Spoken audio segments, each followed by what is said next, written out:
Hi, Mickey. Hey, Bob. How you doing? I'm slightly discombobulated. How's your tech infrastructure?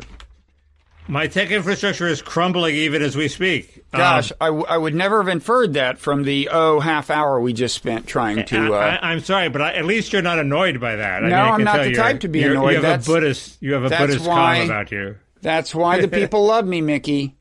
It's the even temperament. And I was also interrupted by a call from our mayor, who read very slowly that the vaccine for the 1B category, which is over 65 now, will not be available until early February. And Mickey, what did Bob say when the phone rang right before you picked it up? I didn't hear what Bob said. I said, don't pick it up. Don't pick it up. I didn't hear that. Did you heed my sage counsel? You usually say pick it up, so he. That's when we're recording, and I think there will be entertainment value, not when we're trying desperately to get it took your 2 recording seconds, equipment. and the computer was rebooting. Okay. Plus, now I know when to get my life-saving vaccine. That's important to me. I'm not so sure. But that's all behind us. I'm not so sure. That's like saying that Mike Pence's life was important to Donald Trump. We'll get to that. I have more data on that. You notice I have a Biden sign. I have my Biden placard behind me, so I'm rebranding myself, Bob. You know, I gave you that opportunity last week. I said, do you regret voting for Trump? You could have said, I regret the entire last 5 years of my life. But did you? I'm not ready for that. Some people took advantage of the Capitol riots to do important rebranding and distance themselves from Trump. People resigned from the administration. These people who resigned from the administration, not after to stop the steal, not after he pressured the state legislatures, not after he convened the gathering, but after the actual riot killed people. I think that's a little late, you know? It was after the thing that was a logical culmination of everything he had done before. It wasn't. The killing was not the logical culmination. Well, no, but there was a sense in which this shouldn't have been surprising. Anyway, I got off the boat when he started pressuring the state legislators. Wait, I didn't know you had gotten off the boat. Is that on the record? I think it's on the record. I think you could find it in our vast vault of tapes. But anyway, but before Byron York says it was when he should have quit. His presidency was fine until the election, and then he went berserk after the election. That's a useful dichotomy too. But his reaction to the election was almost predictable. That itself was almost predictable. And in fact, had been predicted by many people. He won't accept the election. We knew what the basic game was going to be. Try to delegitimize the mail-in ballots. We didn't know exactly how they tried. Right. No. People predicted it, and they were right. But his previous, as York points out, his previous strategy was bluster, bluster, bluster, bluster, cave, okay? Except this time he didn't cave. This time he just kept on blustering. And that was new for him. I mean, on the fence, he caves. He vetoed various budgets, he caves. On the defense appropriation bill, he caved. He always caved. And this is a point Ann Coulter makes in her column, which is really pretty good. He finally fought a cause he's willing to die for, which is himself. There's that, but also it was always possible probably to spin these things as something other than losing. And when you've lost an election, when you leave the White House, it's kind of clear you lost the election. He could have spent but he could run in 2024, and he could say, sure, but I mean, he had to admit losing. And la luta continua. He's never in his life admitted losing fair and square, right? And that's what he would have. That's the only way he could have shut up after the election. Hasn't he folded several businesses?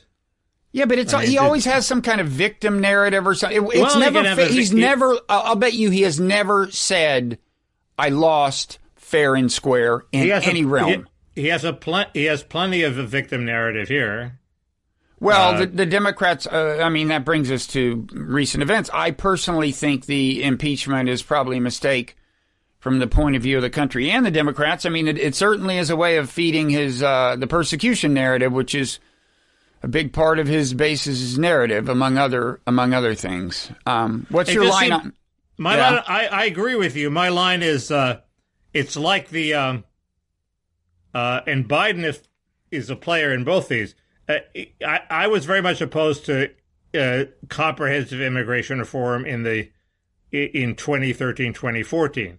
And just as Obama was about to make his big push for it, Sandy Hook happened. And it was a horrible thing, and 12, 14 kids died, the people felt they had to do something. There was this emotional drive to do something, which was to try to do something about gun control. The problem was there wasn't time to do both things, okay? Either you do the immigration or you do gun control. They jam up, and also they weren't going to get gun control. It was a loser.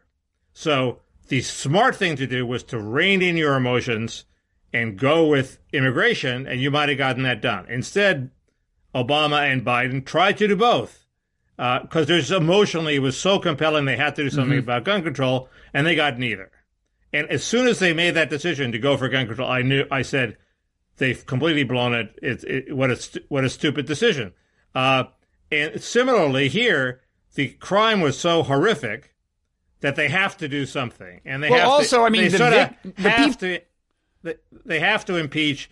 But that is going to screw up Biden's agenda. Also, in this case, the people most directly threatened by the crime were deciding what to do next. As if the survivors at Sandy Hook decided what to focus on legislatively. Well, right, almost. That's why it was so horrific. If two people had just been murdered in a shopping mall in Indianapolis, they wouldn't, on the same alleged incitement from Trump.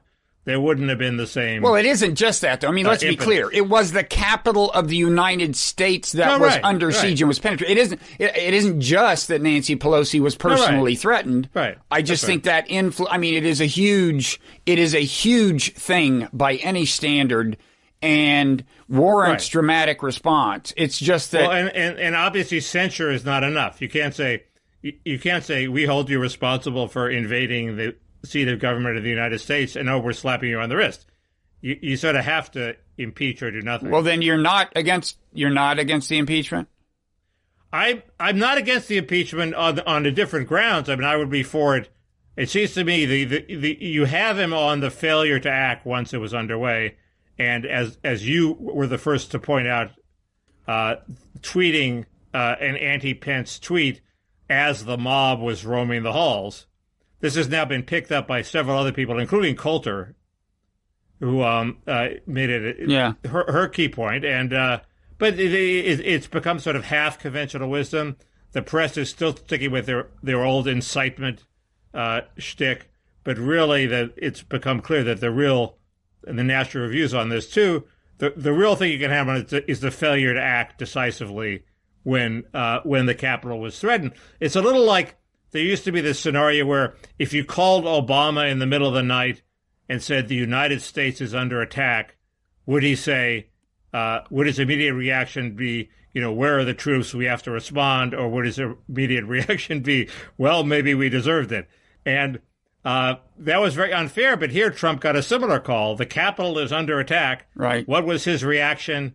He failed to act. So that's an impeachable offense. But I think I would impeach him. I think that is important. I mean, first of all, I agree that too much emphasis has been put on his speech, the speech itself preceding it. I mean, his defenders have a couple of replies to that with some rhetorical effectiveness. One is that the contents of the speech, certainly by Trump standards, weren't all that bad. He did say protest peacefully and blah, blah, blah. The other is that sleep. What? He put my friends who were there to sleep. They said it was like an Irish wake.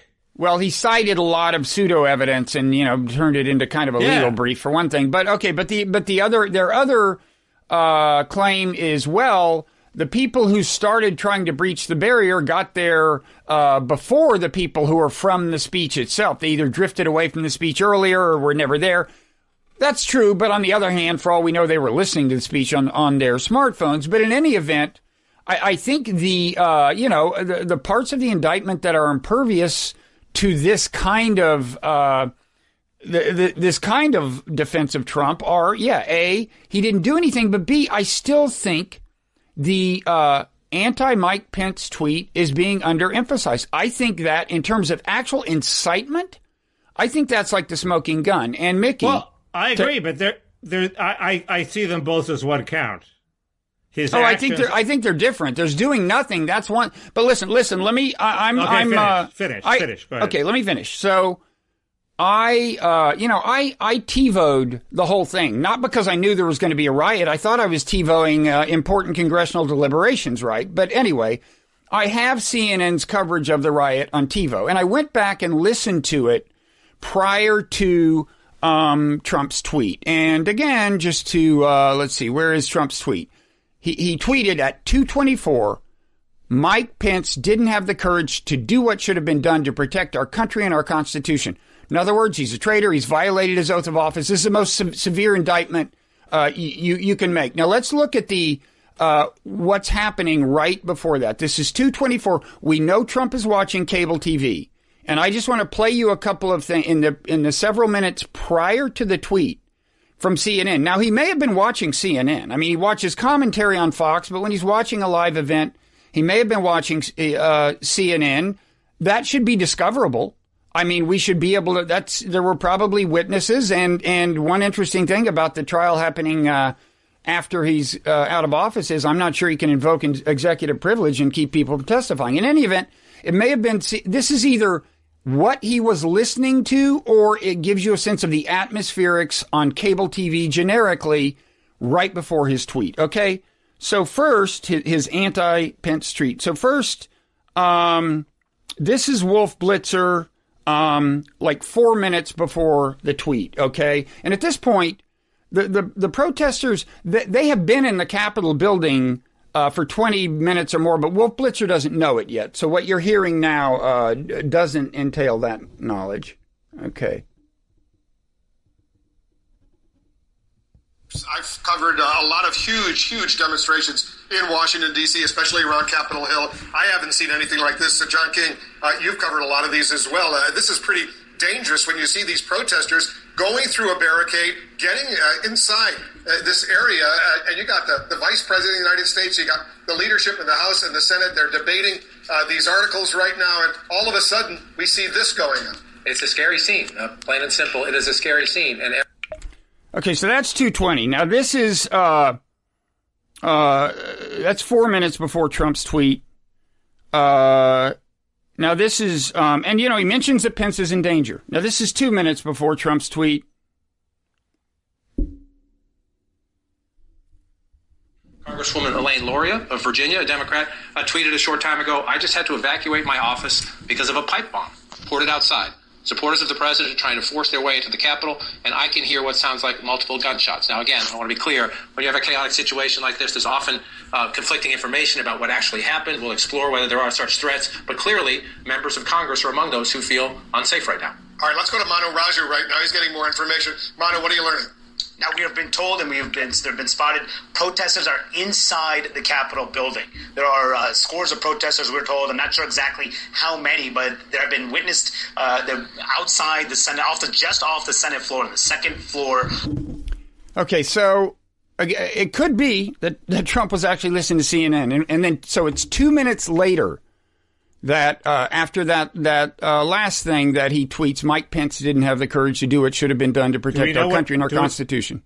We don't know what was on the other networks. How could they not have been covering it? First of all, they can find out. I mean, there's no way he didn't have a sense of, the kind of sense of things that this conveys. Well, let me just finish. If they can find out that he was watching CNN, this is the killer piece of evidence, okay? And I would encourage them in any event to focus on this tweet and what the coverage was right before it. Yes, my point is he has multiple TVs on at once, and he can see all of them, and they were probably all covering this. I don't think it hinges on whether he was watching CNN. I think they were probably all showing people entering the Capitol. Yeah, but the point is on CNN, as it happens, I mean, I think it would be effective in any event during the hearing to like show what was on cable right before he did this, because we know he was on. No, but, I agree. But if he was watching killer. CNN, the guy says Mike Pence is in danger, and then the other guy says they're in the Capitol, they're right outside the Senate floor, and then 2 minutes later Trump tweets this. That is mind blowing. I agree, it's mind blowing, but I don't. Did he say Mike Pence is in danger? I didn't hear that part. Yeah, Wolf Blitzer said this is scary. The vice president is in that building. Okay, that's different. Yeah, okay. That was 4 minutes before Trump's. I tweet. agree. I agree that it's powerful evidence if he was watching it of some sort of unpatriotic intent that is impeachable.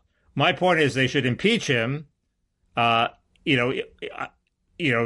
powerful evidence. I think even without it, failure to act is also impeachable. And but they shouldn't have the trial. He's out of office. Okay, but after he's out of office, I think it's very bad for Biden to have the trial, and B, it's legally suspect. Okay, I'll stop in a second. But you just said this is evidence of unpatriotic intent. No, it's evidence that this is clearer evidence of incitement of a mob than anything he said in his speech. He is knowingly inciting a mob to physically endanger his own vice president. And that's huge. Now, back to the fact that I think impeachment is a bad idea. I mean, the die is cast. Apparently, there's going to be a hearing. I was just trying to avoid having to say, did he actually want Pence killed or did he just want him scared? Yeah, but there's no way, I'm just explaining why he said whatever channel he's watching, he gets the picture. He knows Pence is in there. I'm agreeing with you. I'm just saying, explaining why I said unpatriotic intent. It's because I'm trying to avoid having to say, is he guilty of attempted murder?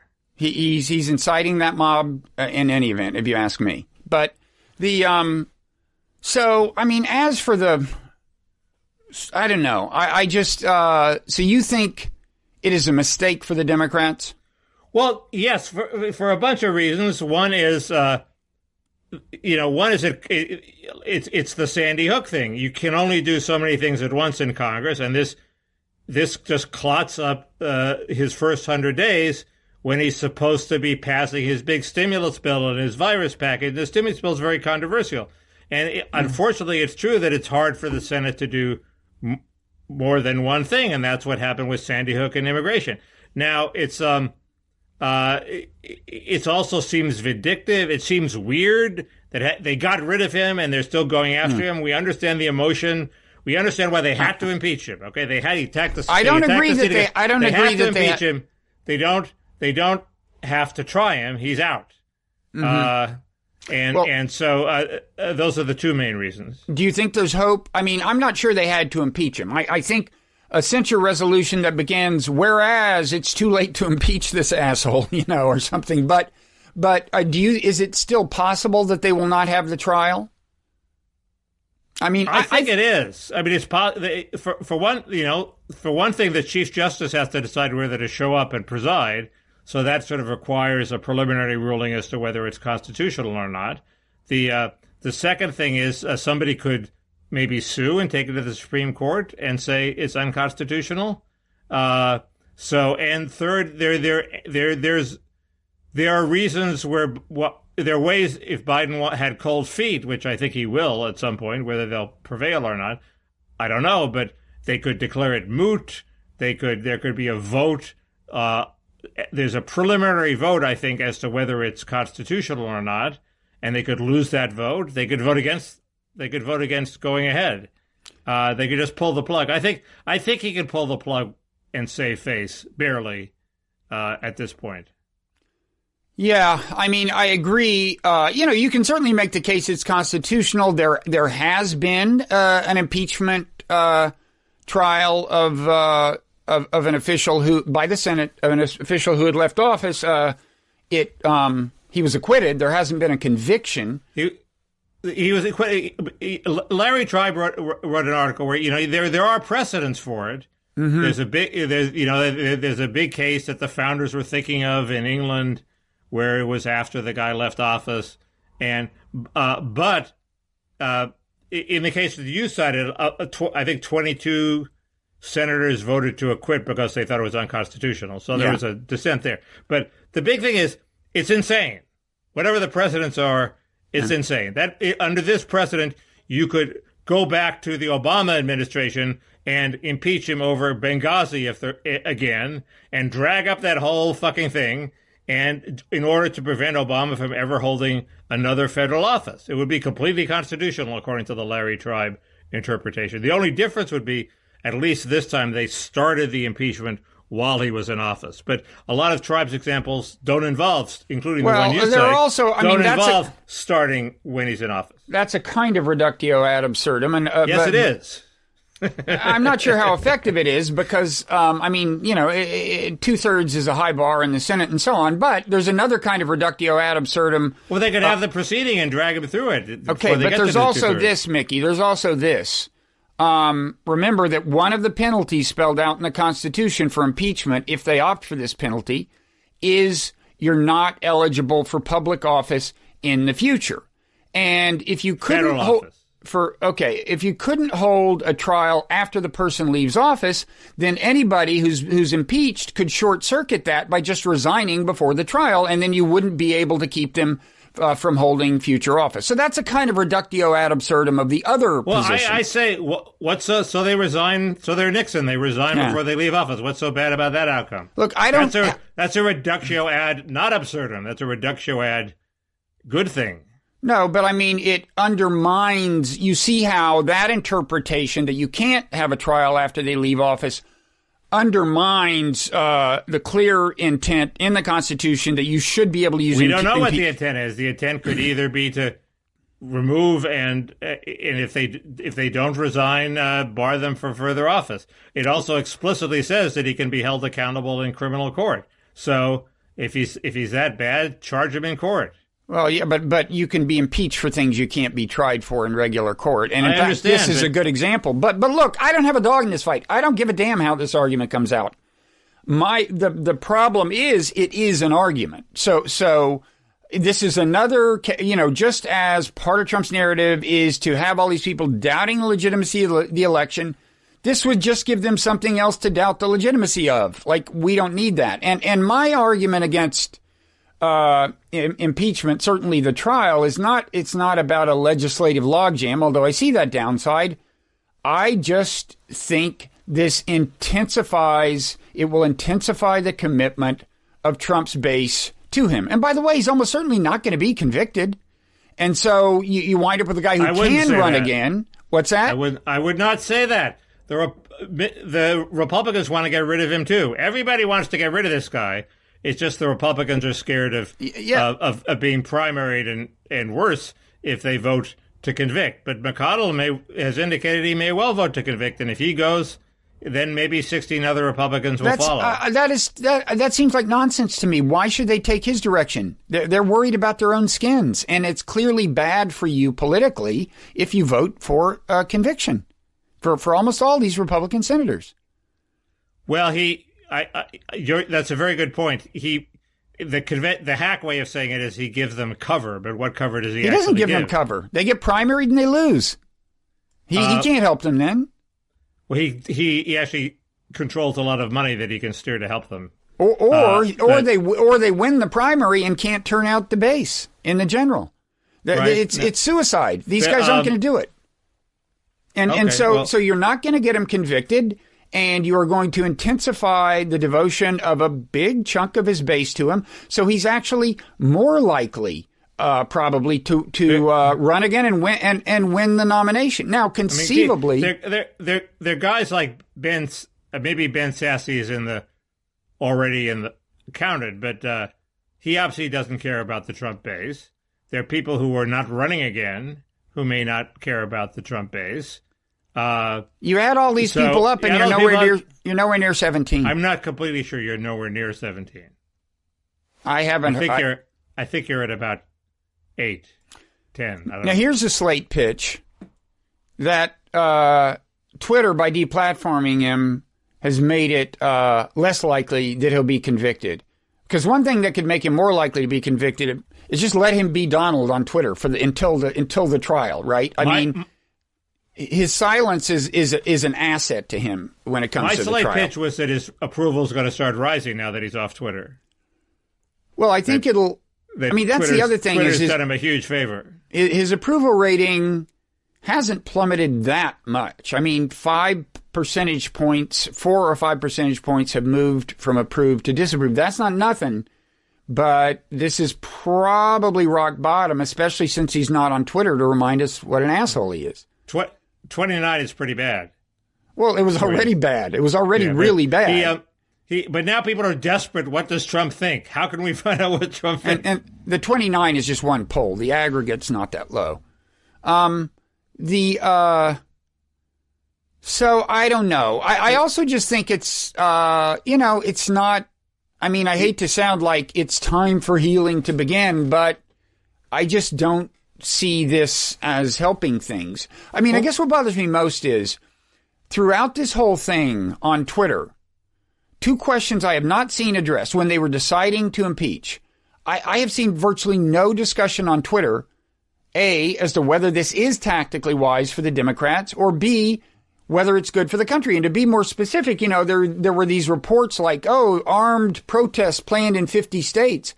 I didn't see anybody say, well, does impeachment make that more or less likely? And I'm not all that confident of my positions on impeachment, or for that matter, on the kind of political implications of deplatforming, which I'm also skeptical of various aspects of the deplatforming. But I just did I miss it? Were people actually discussing this on Twitter? Yes, I just didn't see it. Who was? Who was? I was. I just didn't see it. I honestly, I wasn't. It wasn't an original thought when I pointed it. So when I posted it, so Jonathan Turley, I believe, was. Nobody kind of in the resistance. That's what I mean. Nobody that Nancy Pelosi would listen to. Not that she's going to listen at this point, but. There must have been, because the whole why have Twitter if somebody doesn't take that position. But one of the things I've discovered is I'm inadequately exposed to the left. Well, I'm exposed, and I didn't see the conversation. Maybe I just missed it. Anyway, the question of how do you get rid of Trump is one of the big questions of the hour, and I always thought that somebody has to take a run at him. You can't and survive. You can't just sort of hope he's going to fade away. And sort of the derisive name for the people who don't want to impeach him is the fadeaway caucus. I don't think impeaching is going to do it. Certainly not by the Democrats. But some Republican has to take a run at him and actually profit from it. And that person is not going to be Ben Sasse. I don't know who it would be. I thought it would be Josh Hawley, but he seems to be in something of a nadir at this point. Well, those are 2 different things. Hawley is a Trumpist. I mean, Sass is not. Is it really Sassy? I thought it was Sass. Well, whoever it is, but Sassy. I like Sassy better. He is sassy. He's has a character in a David Mamet play says she's taciturn. He's sassy-turn. I just meant they were both ambitious Pauls, and they, supposedly you make a run at Trump as a Trumpist, you're totally dead. I just think Hawley's ambition, he couldn't keep it in check in 2024. I think he would ultimately, either he or Cotton would take a run at Trump. Well, they're not just going to sit around twiddling their fingers while Trump runs for. I think the idea that somebody has to take a run at Trump to finish him off.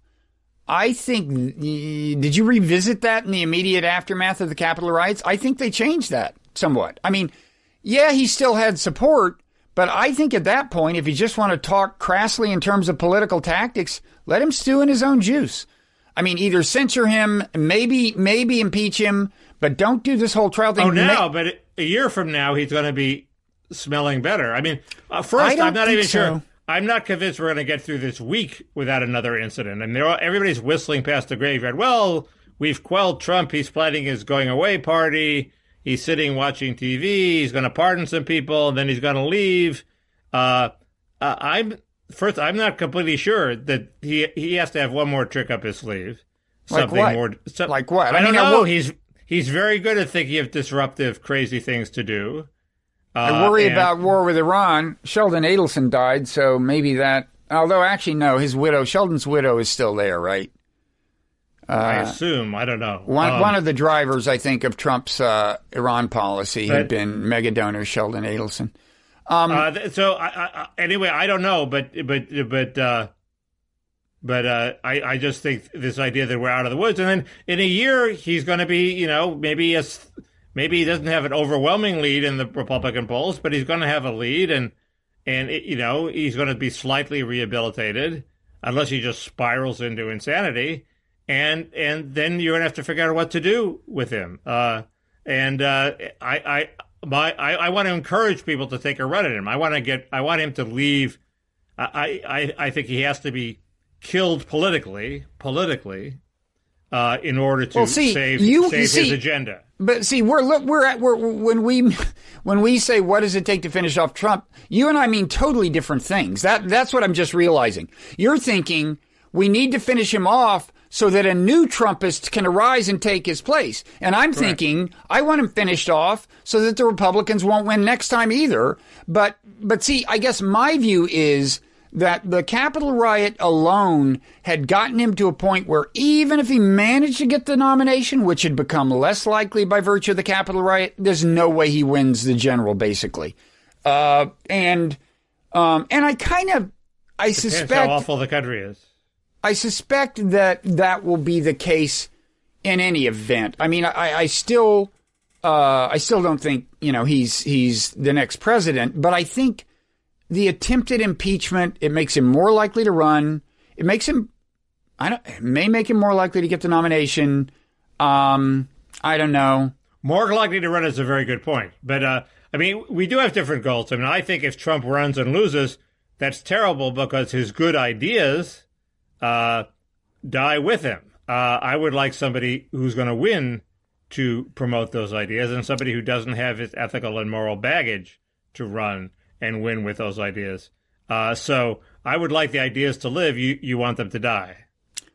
Well, no, not entirely. I would like to see a Democratic candidate, which apparently we don't have a Democratic president that fits this description, apparently, who really wanted to take a serious run at taking some of Trump's base with him by addressing, kind of working class issues big time, maybe accommodating him somewhat on immigration, but without all the cruelty that Trump brought to the equation.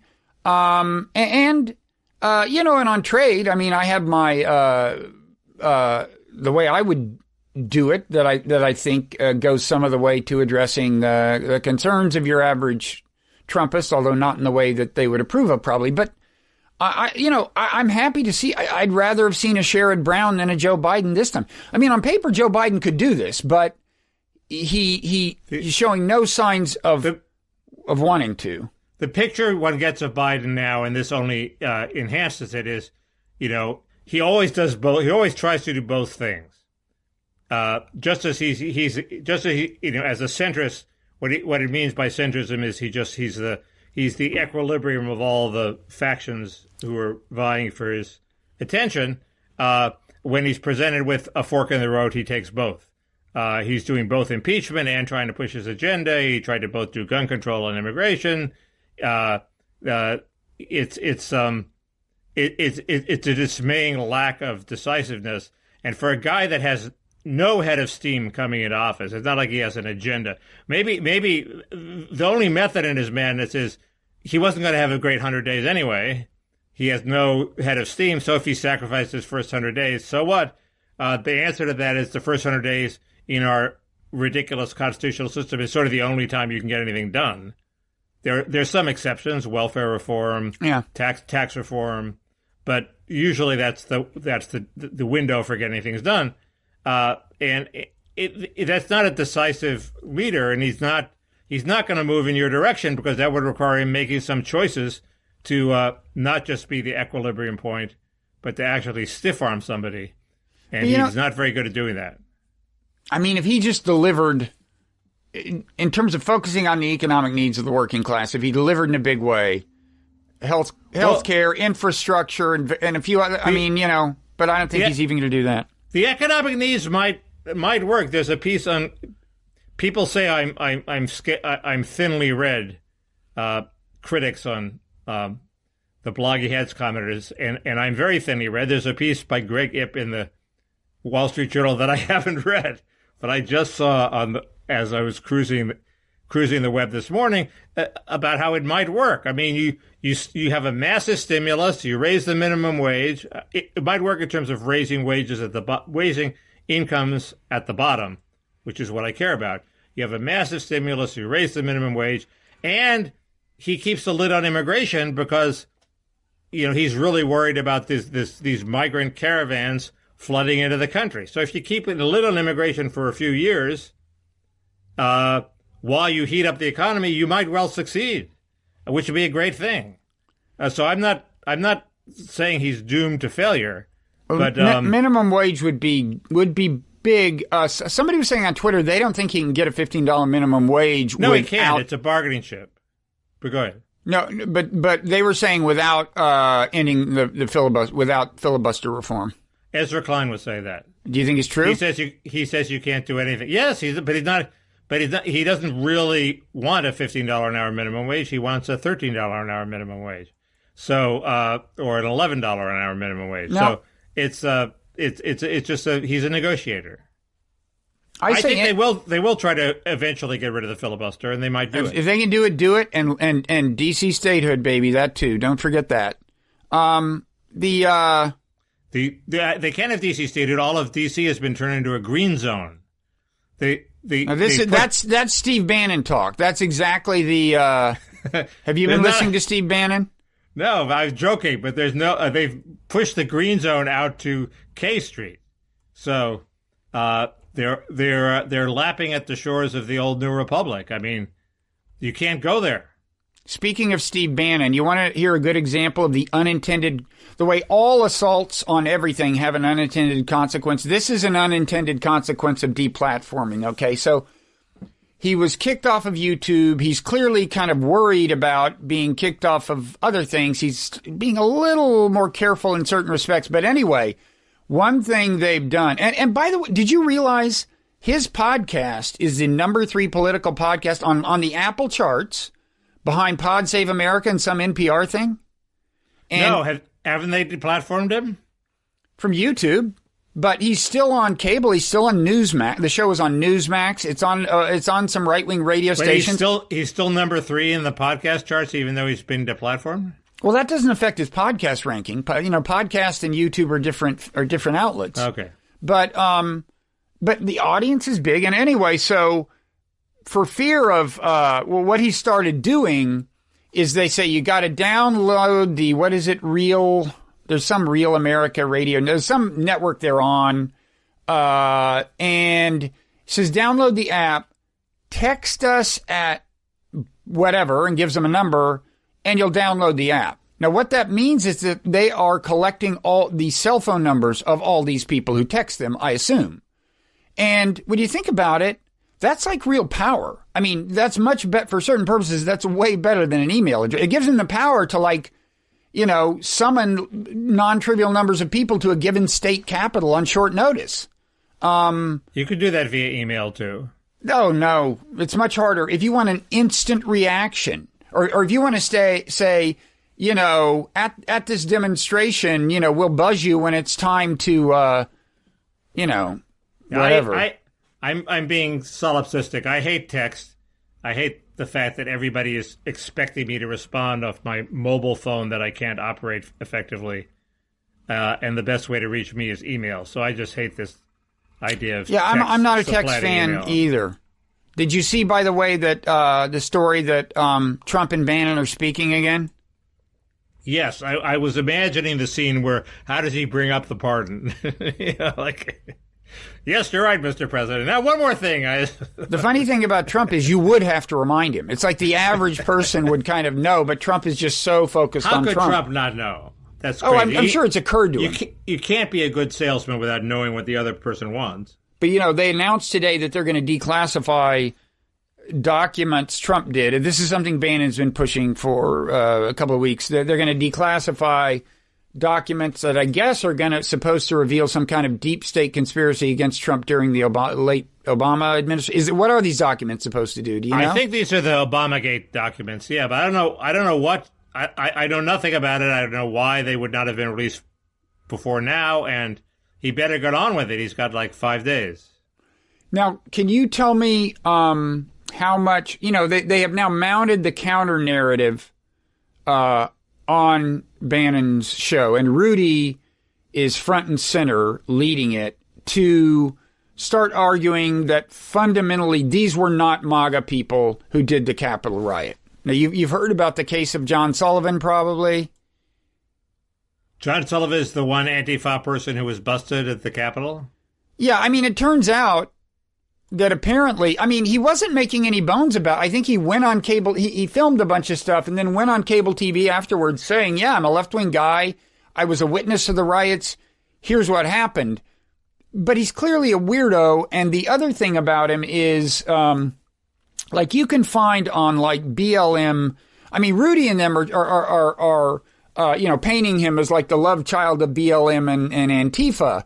But, there are chats among BLM people, like back in November, saying, watch out for this guy. He's not the real thing. He's a right-wing plant, whatever. So it's not like he was in good, he's a nut. He was not in good standing in those circles. But Rudy, he's like me. He dances at all the weddings. Wait, what's the metaphor here? That's people complained about me that I went to the right-wing parties. I went to the left-wing parties. I would just go to any party. That was back when you were invited to left-wing parties. Leon Wieselger says there's an old Yiddish expression. He dances at all the weddings. Yeah, implying he just goes to any riot.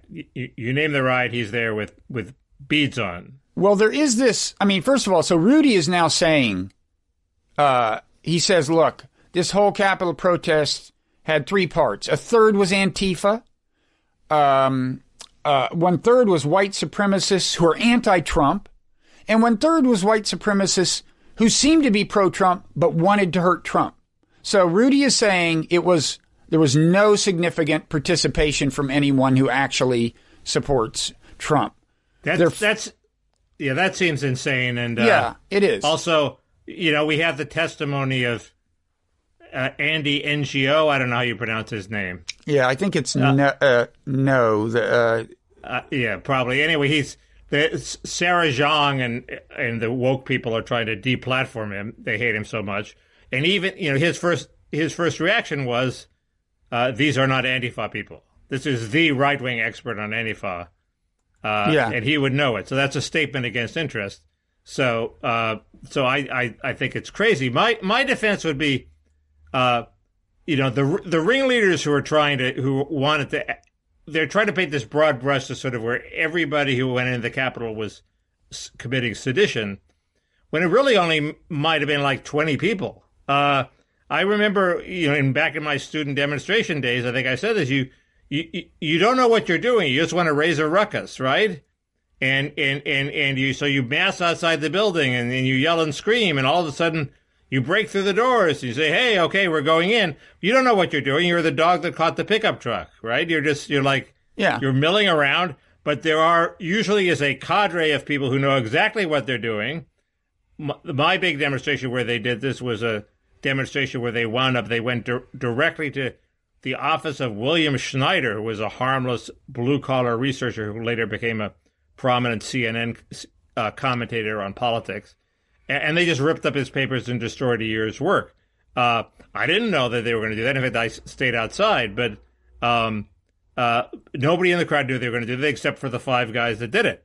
So I think it's probably a similar dynamic there, which is you say, hey, they wanted to. There was an organized effort to breach, but once you breached, did everybody know what they were going to do? I don't know. Well, I think there was a variety of motivations and even levels of understanding of what was going on. And that's why I don't use a term like coup or, but clearly there were tons of people who knew they were not supposed to be beyond those barriers and went, and tons of people, a smaller number, but a large number who knew they weren't supposed to be in the Capitol building and went. And then there were some people who clearly, like, they had those plastic handcuffs with them and so on. And you look at the initial barrier that fell. It was an organized effort. All these guys with red hats come with their it's very evil and insidious. They come with their hands up saying, don't shoot, right? And then when they get in close, they get a little more violent and they push. And the cops can't shoot because, as the cops said, the other side probably has more guns. In a shootout, they would lose. So the side with more people, which was the demonstrators, is going to win. And they're not. They pretend to be nonviolent, yet they're violent when when necessary. I mean, so yeah, it was more than 5 people. I agree. I'm contradicting myself, but the hunting down of Pence, doesn't. Yeah, they were chanting. How many people? But the chants were pretty audible. Hang Mike Pence. They find were audible, Mike Pence. but there were only like 10 people. It wasn't a mass chant. It was a weak chant. But that's like a kind of a bad sentiment. I agree, and it turned out they were only. It turned out it was a much closer call than people thought. You read the Post today?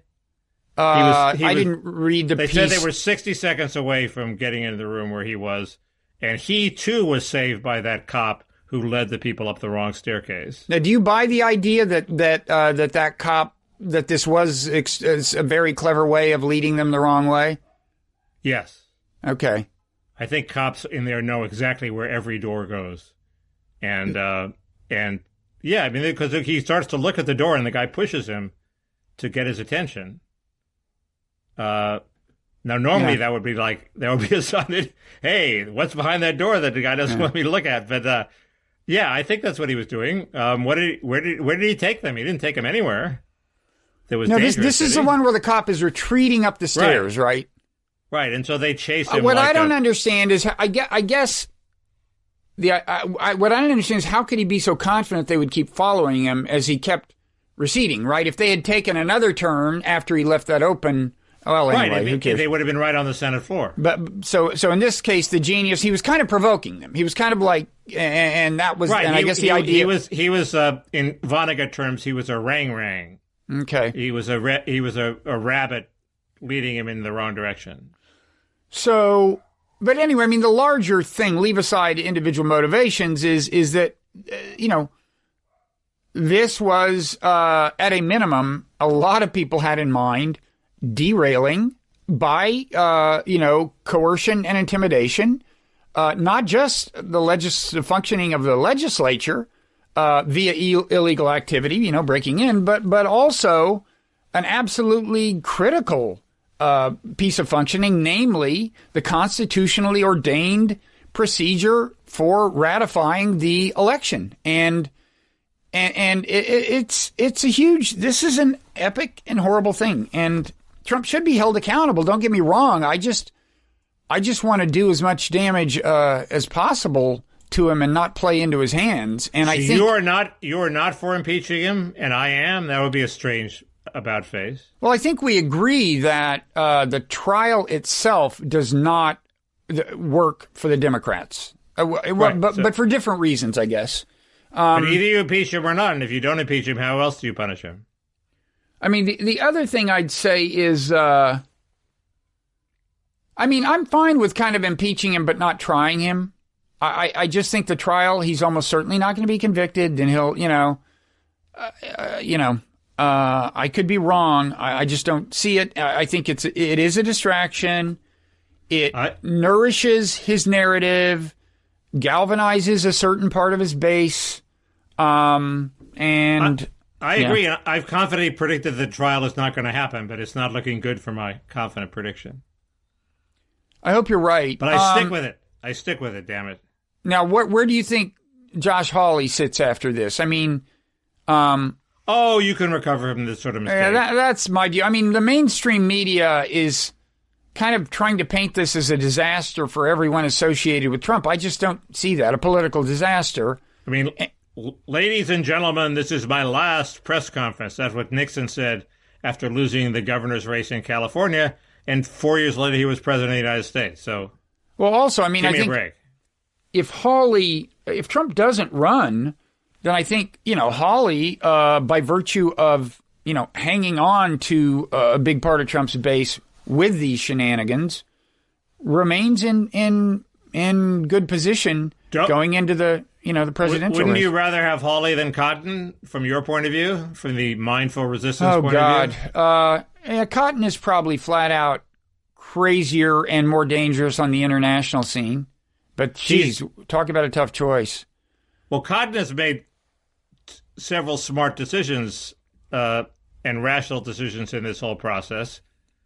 He didn't support the vote against certifying, and he also has come out against impeachment, against having a trial. So he seems like the adult in the room, as they say, and Hawley seems like the brash hothead. So that's bad for you, since he's also a bit of a blob person.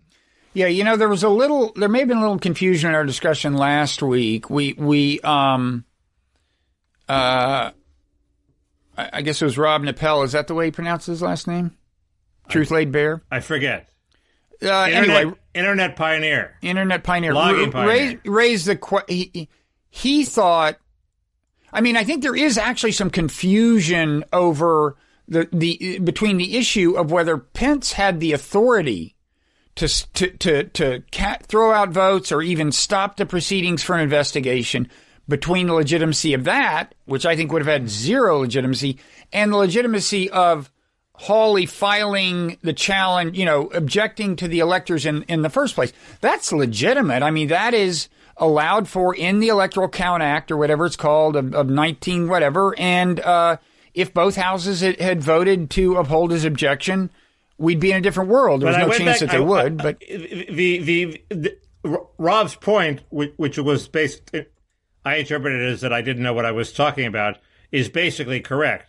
But if now I do know more about what I'm talking about, and if you go back and look at Mike Lee's point, he claimed that there was no role for even objections. In other words, that the Electoral Count Act was unconstitutional. And if you read the Constitution, it doesn't really provide for objections. It just sort of said you'll count the votes. No, the Constitution doesn't. But right, the statute. So you can't have a statute that contradicts the Constitution. So there's an argument that and I think that's crazy. And even under Neppel's approach, where if you believe that that act is constitutional and that you can raise objections, it doesn't completely answer the hypothetical of what if Florida had sent a pro-Bush slate of electors after Gore had won, because what if both houses were Republican? Then you'd still have an unjust result. So, I mean, I guess the answer is you have to have some way of taking it to court. And if you have a way of taking it to court, who needs all these congressional checks? But it also makes Congress seem like a little not that important. And the question is there some, if in that hypothetical where two Republican houses approve a phony slate of electors from Florida, does the vice president have to stand idly by and say, okay, sure, I have no role in this? I'm not so sure. Neither am I. But last week when I was saying all Congress can do is count the votes, I was talking about what the Constitution prescribes. What Hawley was doing was is authorized by a statute that you may be right, it's unconstitutional, but that's a separate matter. And that was the source of the confusion. I mean, I do think there's some confusion in the public mind between the questions of the legitimacy of Pence doing what Trump wanted him to do and Hawley having done what Trump wanted him to do. Yes, and the Pence thing is way crazier. Yeah, that's the thing. I mean, the fact is, Pence did. It's the exact opposite of what Trump said in that tweet. Pence did defend the Constitution, and Trump wanted him to not. There are other things to talk about. What are they? Jack Dorsey and censorship and his idea for a Bitcoin modeled internet where nobody would have to censor. I don't understand how that makes sense. I don't understand. And the vaccine rollout. Not going well. Well, it does seem to me it's an interesting example of corporatism versus universalism. In other words, the sort of CDC model rollout is based on the corporatist fallacy that society is like a person and different people are like different organs. So we have the healthcare workers and their little organ, they get the vaccine, and this group, this union gets the vaccine, and the essential, the podcasters, they can get the vaccine, and everybody's defined according to their function in the social body. And that's not the only part of the definition. Their vulnerability to death is another part of the criterion. That's why old people are favored. But old people are disfavored that's the call I got that you were pissed that I took, was telling me I'm an old person. I ain't going to get it because they're still giving it to category 1A, the essential workers. Yeah, but you get it before a person who's like you except 45 years old.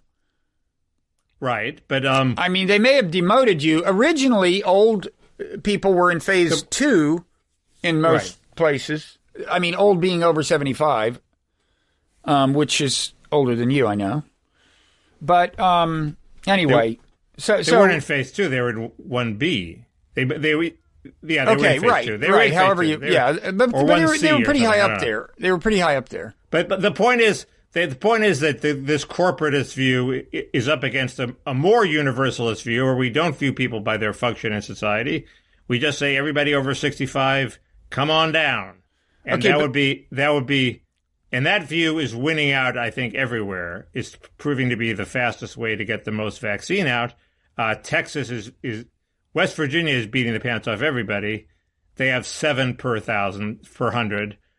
Texas is, of the big states, is sort of winning the race. They were the first to cross 1 million.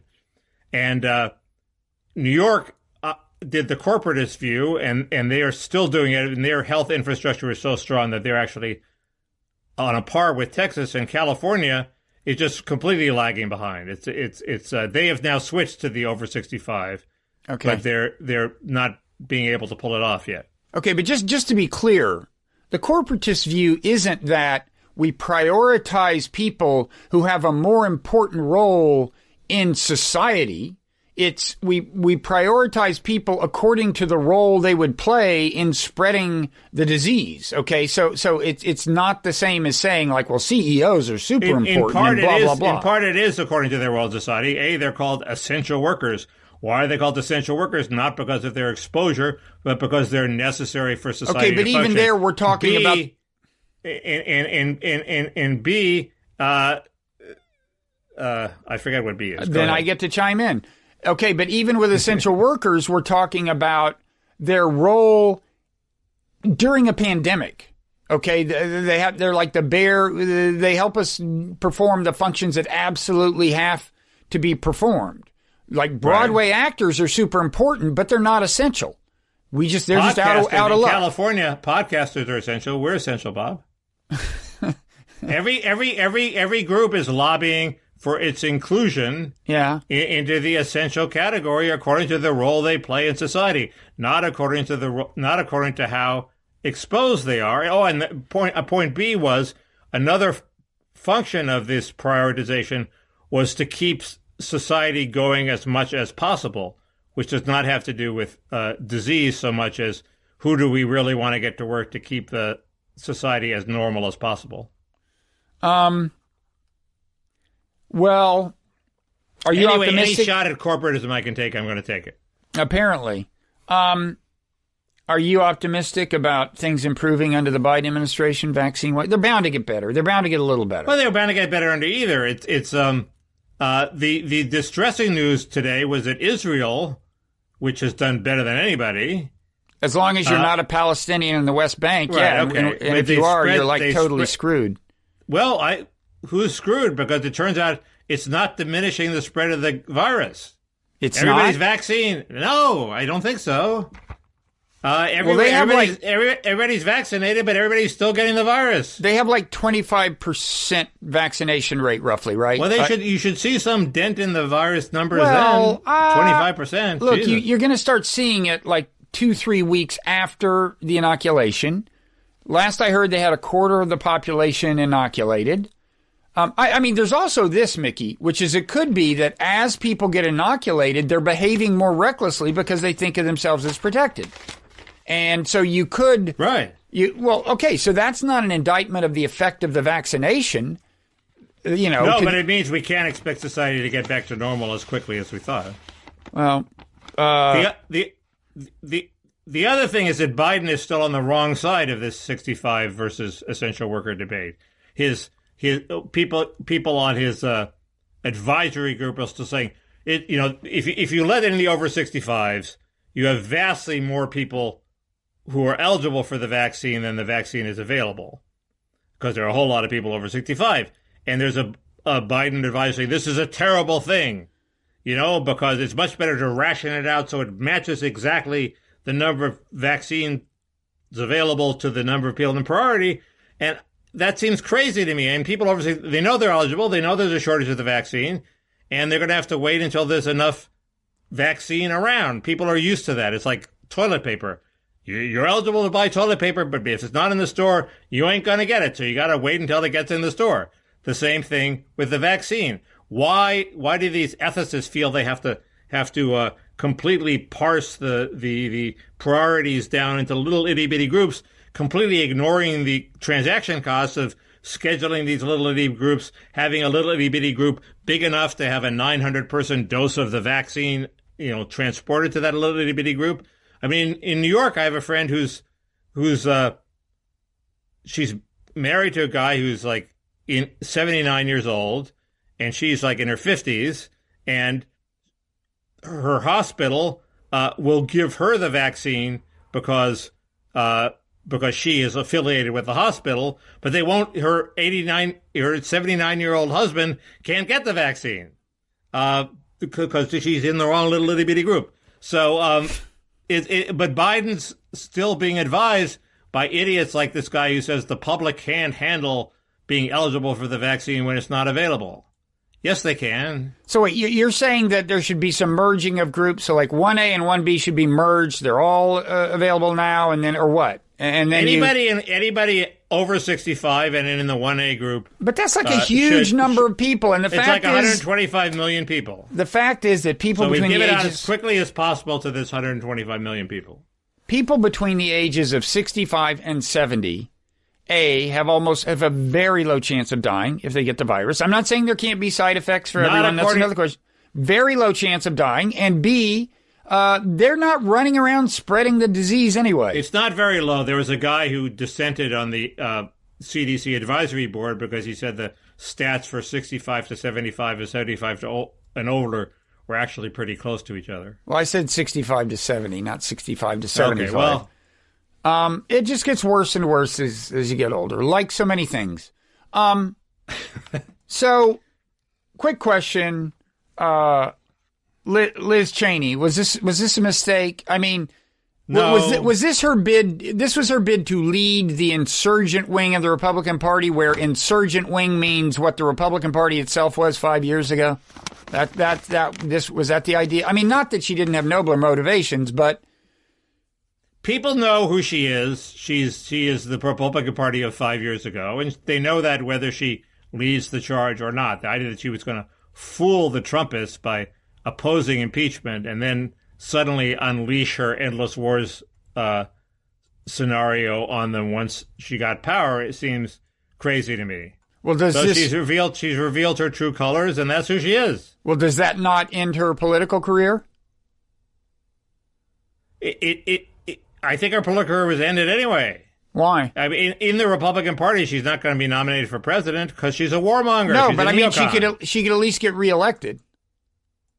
Oh, she'll get reelected. Okay, that's my question. I think. Well, that's a good point. I mean, she's from a pretty right-wing state, so maybe not. Maybe there's a think tank in her future. Okay. She's one of these people like Marco Rubio who everybody in the right-wing intelligentsia sort of has to love. And I don't quite understand it. She must give constant like parties with good food, seminars with good food that all these people go to, so they love Lynn Cheney. She must constantly be going and talking to the editorial board of the National Review off the record. Otherwise, wherein lies the greatness of Lynn Cheney? Beats me. I'm not big on the Cheney brand. I assume that was what she had going for her, is just the Cheney brand. Well, I think she's a smart person, but everybody was saying, oh, her amazing statement against Trump. It was just what you'd expect from. By the way, is Andrew Yang going to be the next mayor of New York? As long as I'm asking you about people's political futures. Hard to believe. It'd be fun. Well, it didn't help that it turns out he never votes in mayoral elections himself, and he's had a couple decades to do it. But the other thing, did you see this tweet where he did a tweet where it was a celebration of the bodega, the New York bodega? And I did not see that. I saw there was some bodega controversy. It's done by his PR people. He's like walking around like this like grocery place, and like the bodegas are the lifeblood of what I don't know what it said, blah blah blah. And Bill Scher retweeted it and just said, "This is not a bodega," and it wasn't a bodega. I mean, a bodega is like a Latino thing, right? I mean, this looked like a Korean-owned grocery store or something with like fresh vegetables and blah blah blah. Well, there are a lot of. I'm sure there are a lot of fake Latinos running Latino bodegas. No, this was not. This did not have the hallmarks of a bodega. Bodega has a very. It had some healthy food, so it couldn't possibly be a bodega. Well, you laugh, but bodegas don't have like salad bar, a lot of fresh vegetables. They have canned beans and stuff. I mean, that's a bodega. There's a Korean version of the bodega that has like. There are a lot of them in Midtown New York that have like a hot table, and they have like. Those are not bodegas. Some vegetables. Well, but they're close. They're not close enough. If you're going to run for mayor of New York, it's like holding a donut and saying, "I love bagels," and I'm running for mayor of New York, and you say, "Well, a donut is kind of like a bagel." Yeah, no, you just finished off your chances. It's a bodega in the larger sense. They're both valuable institutions. Well, look, don't get me wrong. I champion bodegas, Korean-owned grocery stores, and everything. I just don't recommend that people running for mayor of New York, run around calling things bodegas that aren't. Oh, wait, Mickey. My smartwatch just gave me a relax reminder, so maybe we should wrap this up. You're working me up with your resistance on the bodega thing.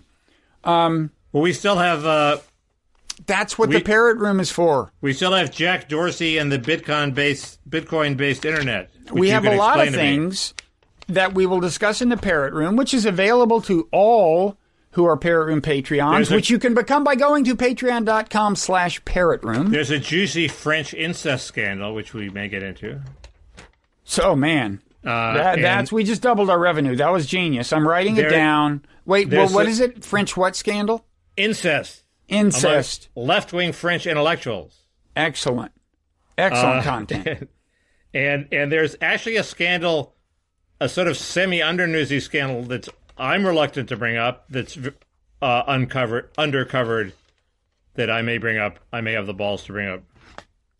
Well, watch your language. We talk like that in the Parrot Room. We don't talk like that here. Okay? Cojones is what you meant to say. Cojones. I think the word is huevos, Bob. There's a bodega joke out there somewhere that doesn't quite come to mind. Huevos. I think huevos rancheros is in the joke, but I still don't know what the joke is. And a very important NPR station just totally dissed the New York Times by canceling the Daily. We can talk about that. Oh, now that's interesting because there's this ethics scandal involving Michael Barbaro, host of The Daily, which this is related to, right? I didn't know about that, so you can tell me about that. I'll give you the backstory on that in the Parrot Room. Okay. And plus this. There's some foreign policy stuff. I mean, there were some like kind of non-trivial appointments by Biden over the last couple of days that are more bad news for progressive realists in foreign policy and more good news for the blob and its tolerance for... Burns, your boy Burns got a job. That was the good news a few days earlier. I mean, CIA, I'd like to see him as Secretary of State. This is William Burns. He's going to be head of the CIA. Good to have him in the mix. But Well, I'll go ahead and say, I mean, the bad news is Samantha Powers at USAID, and they suddenly are making that a part of the National Security Council, that position. That's there's more. There's more I'll talk about. Save it for the Parrot Room. Mm-hmm. Don't leave it in the locker room and save it for the Parrot Room. I won't. What else? Wait. I can't even read my own handwriting. I want to talk a little more about Steve Bannon. He's kind of, in a little way, covering his tracks regarding at least some kind of arguable complicity in the riots in the Capitol Hill riot. And I'm going to reveal the next narrative that's going to be coming out of Trump land regarding the instigators. It's going to be more subtle than Rudy's claim that they were no MAGA people. Yeah. I thought you were about to give it away. Don't give it away. I won't, but why are you holding a parrot? Because the parrot's going to say, "Relax, Bob." Relax, Bob. I feel better already. Time to relax. Time to relax. And we'll probably, I don't know, it would be a strange Parrot Room if it didn't involve a diatribe against Bob Dylan by me, but maybe it won't involve that. We should take a week off. I didn't try to play guitar. I think I won points for that. We should say, last week you actually played guitar and sang in the Parrot Room, did you not? For 10 seconds, and it sucked, but yes. Whereas previously, the only live singing had been me doing country western songs. And I got to say, you did much better. They won plaudits from some listeners. Yeah, I won no plaudits. But I didn't get a copyright violation either, so that was the point. That was an improvement. I learned the chords to not fade away, but I'm not going to play it. Yeah. That was the only constructive thing that happened this week. Okay. So I guess that's it. It seems like there's more to say, but we'll try to regroup and say it in... we should plug our other things. My Nonzero newsletter, if you sign up at nonzero.org, you'll get the newsletter in which I explain that there's about to be a paid version. Who doesn't like to hear about that? Your newsletter, kausfiles. And I don't have the huevos to go paid. No, you're planning to do that, right? I'm playing, but there's so much competition. Walter Curran has started one. Every reporter in the country is quitting their job and starting a Substack, and they're all charging $5 a month, and they're at least writing. They're churning out the copy. I'm producing 2 columns a month, and is that worth $5? I guess I could start it on the grounds that people might just want to throw me money to keep me alive, but as a charity. But it doesn't seem like that's giving the readers their money's worth. And do I want to work that hard? I have other things I want to do. Damn it. I'll talk you into this in the Parrot Room. What else was I gonna? We should plug our Twitter handles at Robert Wright or at kausmickey. People should rate and review the Wright Show podcast, which this is. I couldn't believe Bannon. I thought he'd been bullshitting. He kept claiming he was at the top of the podcast charts. You're his biggest charts. Promoter. It's all because they listen to us. I know, it's all because of me. He owes it all to me. Now, he had the right, but now he has the left, too. So you're well, he claims that's his brand, right? He's the fusion. You're the secret to his success. Okay. So, enough plugging. On to the Parrot Room. Okay. All right. See ya.